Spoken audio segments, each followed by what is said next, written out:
পৃথিবীর ফুসফুস বলা হয় অ্যামাজন রেন ফরেস্টকে। আয়োজনের দিক দিয়ে এত বড় যে দক্ষিণ আমেরিকার 9টি দেশ ছড়িয়ে আছে।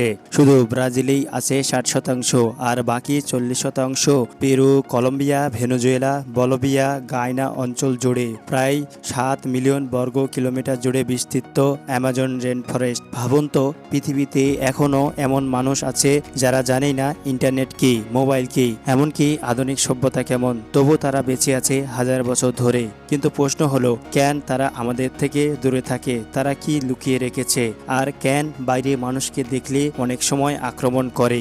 এই প্রশ্নগুলো উত্তর জানতে আমাদের যেতে হবে এর গভীরে, যেখানে লুকিয়ে আছে মানব সভ্যতার সবচেয়ে রহস্যময় অধ্যায়গুলোর একটি। অ্যামাজন রেন ফরেস্ট গভীরে লুকিয়ে আছে অসংখ্য রহস্য, অদ্ভুত সব প্রাণী আর এমন এক পরিবেশ যা কল্পনা করা কঠিন। তো আজকের ভিডিওতে অ্যামাজনের ভিতরে লুকিয়ে থাকা এমন এক উপজাতি সম্পর্কে জানবো যারা নিজেদেরকে অনেক ভাগ্যবান মনে করে, কারণ তারা এখনো বেঁচে আছে।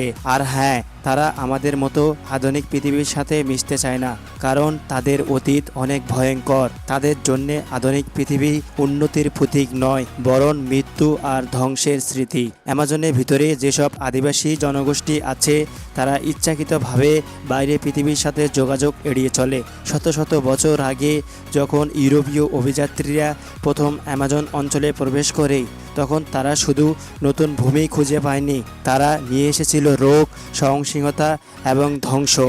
ওই সময় অ্যামাজনে থাকা আদিবাসীদের দিয়ে অনেক পরিশ্রমের কাজ করানো হতো। আদিবাসীরা কাজ করতে না চাইলে তাদের উপর চালানো হতো নির্যাতন।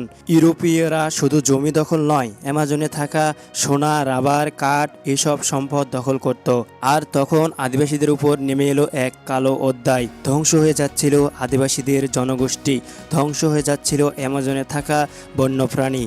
তাই অ্যামাজনের ভিতরে থাকা উপজাতিরা পৃথিবীর সকল মানুষকে তাদের বিপদে কারণ মনে করে। অপরিচিত কাউকে দেখলে তারা অনেক সময় আত্মরক্ষার জন্য আক্রমণাত্মক আচরণ করে। ভিডিওটি ভালো লাগলে দ্রুত সাবস্ক্রাইব করুন।